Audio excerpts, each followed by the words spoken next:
பொடி சாதமா? ஆமா. இன்னைக்கு என்னன்னா அப்பப்போ ஒரு 5-6 நாளைக்கு ஒரு வாட்டி உடம்புல வந்து கோல்டு வராம இருக்கிறதுக்கும் அந்த கமன் வராம இருக்கிறதுக்கும் இந்த மாதிரி பொடியை சாப்பிட்டுடலான்னு. அங்காய பொடிக்கான சாமான் என்னன்னா அங்காய பொடி ரொம்ப உடம்புக்கு நல்லது. இது பிள்ளை பத்தா டயத்துல போடுவான். இப்ப நம்ம அதுல எப்பயும் பண்ணி வச்சிருப்போம். இதுக்கு இப்போ இந்த வீடியோக்காக கொஞ்சம் கொஞ்சமா எடுத்து வச்சிருக்கேன். சுண்டக்காய், வேப்பம்பூ, மணத்தக்காளி, இது 3 கண்டிப்பா இருக்கணும். அதுக்கப்புறம் வந்து சுக்கு, மிளகா 2 டேஸ்ட்டுக்கு, அப்புறம் மிளகு, பெருங்காயம், தனியா, உப்பு, பொட்டுக்கடலை. இதுல வந்து பொட்டுக்கடலை வேண்டாம்னா வேற ஏதாவது இதெல்லாம் கூட போடலாம், பருப்பு எல்லாம் போடலாம். ஆனா இன்னைக்கு தொட்டுக்கிறது வந்து கொட்டு மாவு பச்சடி பண்ணலான்னு இருக்கேன். சோ அதுல பருப்பு போடுறதுனால இதுல வந்து நான் பொட்டுக்கடலை போட்டிருக்கேன்.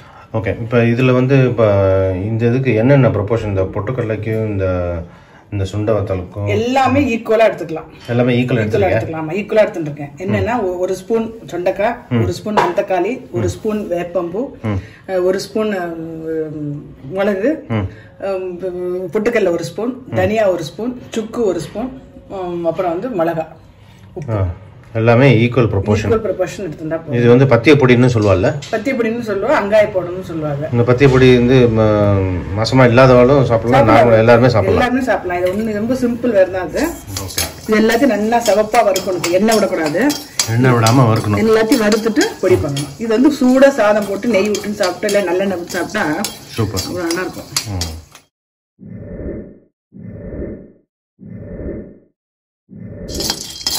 இது வந்து எந்த வயிறு சம்பந்தமா என்ன இது இருந்தாலும் சரி, இல்லை கோல்டு இது மாதிரி இருந்தாலும் சரி, இந்த வெங்காய பொடி போட்டு சாப்பிட்டோம்னா சரியாகும். டெய்லியும் என்ன கேட்டால் ஒரு பிடி போட்டு சாப்பிட்டோம்னா இந்த சீசனுக்கு இப்போ இந்த மாதிரி இருக்கிறதுக்கு நல்லது. சுக்கர் லேசாக தட்டிக்கிறேன், தட்டலை போட்டு பெருங்காயத்தை போட்டு வச்சிருக்கேன். இது பண்ணிட்டு பாருங்க, வாசனை தெரியுதா? இது ரொம்ப நல்லா இருக்கும். அது இது அடுத்தது.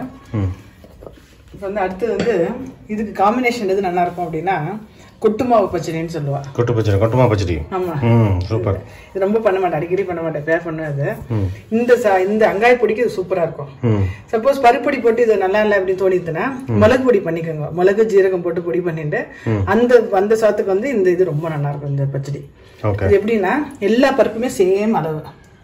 துவரம்பருப்பு 1 டீஸ்பூன், கடலைப்பருப்பு 1 டீஸ்பூன், உளுத்தம்பருப்பு 1 டீஸ்பூன், பைத்தம்பருப்பு 1 டீஸ்பூன், எல்லாமே 4 1 டீஸ்பூன், மிளகு, கொஞ்சம் துளியூண்டு வெந்தயம், மஞ்சப்பொடி, உப்பு. இதெல்லாம் நல்லா ரொம்ப வறுக்கக்கூடாது, எல்லாம் சிவப்பாக வறுக்கணும். வறுத்துட்டு இது எல்லாத்தையும் போட்டு மிக்ஸ் பண்ணிட்டு 2 ஸ்பூனுக்கு 2 இது வந்து எப்படின்னா ஒருத்தருக்கு 1 ஸ்பூன் அளவு எடுத்துக்கலாம் பச்சடிக்கு. இப்போ 4 பேர் 4 ஸ்பூனு தயிர். ஓகே. இது வந்து தனித்தனியாக வறுத்துக்கணும்? தனித்தனியாக வறுத்துப்பேன். இது வறுத்துட்டேன் போட்டு. ஆக்சுவலாக நம்ம வந்து தீபாவளி கிருஷ்ண ஜெயந்தி பட்சணம் பண்ணுறோம் இல்லையா, அப்போ இந்த மாதிரி இந்த பைத்தம்பருப்பில் அடக்கு பண்ணுறோம். பைத்தம்பருப்பு, உளுத்தம்பருப்பு எல்லாம் கொஞ்சம் மிச்சம் இருக்கும். அந்த மாவில் போட்டு அப்படியே தயிர் பச்சடி மாதிரி பண்ணிடுறது, வேஸ்ட் பண்ணாமல். அந்த மிச்சம் இருக்கிறது கொஞ்சம் 1 ஸ்பூன் எல்லாத்தையும் எடுத்துட்டு பண்ணிடுறது. இப்போ விஷம் பண்ணிகிட்டே இருப்பா, சொன்னா டயர்ட் ஆகிட்டு அடுத்த நாளைக்கு சமைக்கிறதுக்கு ஒன்றும் பண்ண முடியல அப்படின்னா இந்த மாதிரி பண்ணிடுறது. இது ரொம்ப டேஸ்ட்டாக நல்லா இருக்கும். இந்த தேங்காய் மாவில் கொஞ்சம், இந்த பைத்த மாவில் அதில் கொஞ்சம் இப்படி எல்லாத்துக்கும் போட்டு கொஞ்சம் மஞ்சள் போட்டு பண்ணி கொடுத்துருவா. அதனால தான் கொட்டு மாவுன்னு வச்சுருக்காங்க. அதனால தான் கொட்டு மாவு வச்சுருக்காங்க. நல்லா நைஸ் பண்ணிக்கிறேன். தயிரில் போட்டுடணும். தயிரில் போட்டுட்டு அப்படியே கலந்துட. தயிரில் உப்பு போட்டுடணுமா?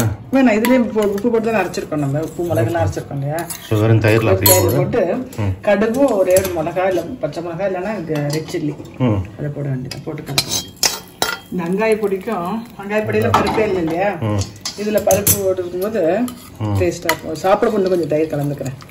இப்போ புளிச்சிடும், அதுக்காக இது புளிச்ச தயிர் தான் நல்லா இருக்கும். இப்போ எங்கள் காலத்தில் நம்ம காலத்தில் புளிப்பு பிடிக்காதனால கொஞ்சம் விட்டுருக்கேன். அப்புறம் கொஞ்சம் தயிர் சேர்த்துக்கிறேன். அங்காய பொடி கொட்டு மாவு பச்சடி. இப்போ அடுத்தது பொரிச்ச ரசம் வைக்க போகிறேன். பொரிச்ச ரசமா? பொரிச்ச ரசம். ஆக்சுவலாக பொரிச்ச ரசத்தை வந்து தக்காளி போடுவா.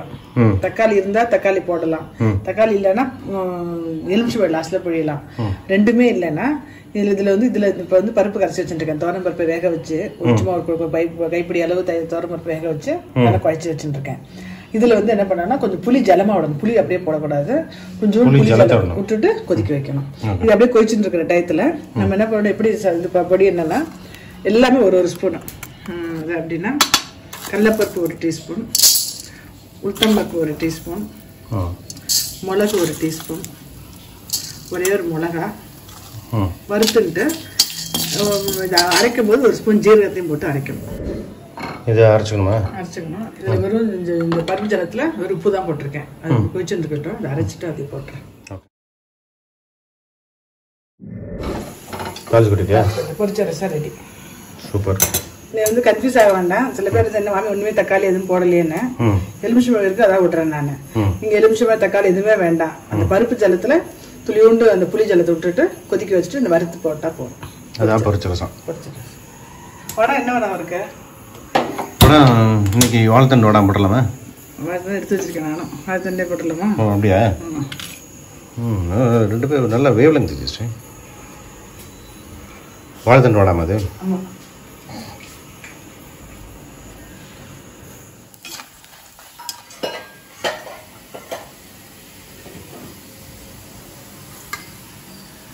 நீங்கள் சமையல் ரெடியா? ரெடி ஆகிடுது. என்ன அங்காய பொடி, கொட்டு மாவு பச்சடி, பொரிச்ச ரசம், வாழைத்தண்டு வடை. சூப்பர். லாக்டவுனுக்கு அழகாக ஸ்மார்ட்டாக ரெடி ஆகிட்டியா ஜெயஸ்வினி? எப்படி மோதி முதல்ல சொல்லிட்டாரா உனக்கு? சூப்பர். இது ஆக்சுவலாக என்னென்னா இதெல்லாம் வந்து இந்த பிள்ளைப்பத்தட்டத்தில் போடுறது.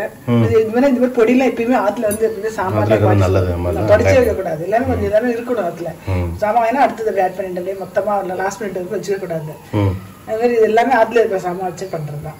சூப்பர். இந்த அங்காய பொடி வந்து நல்ல இந்த வயிற்று பிரச்சனை, வயிற்று வலி, ஜீரண கோளாறுக்குலாம் நல்ல இது இல்லை, ஃபர்ஸ்ட் கிளாஸ் மெடிசன். அது நீங்கள் வந்து பயங்கர மெடிசன்.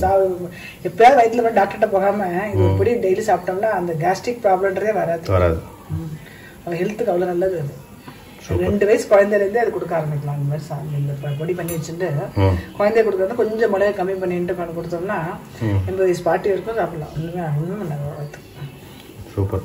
தேங்க்யூ. வாழ்க வளமுடன்.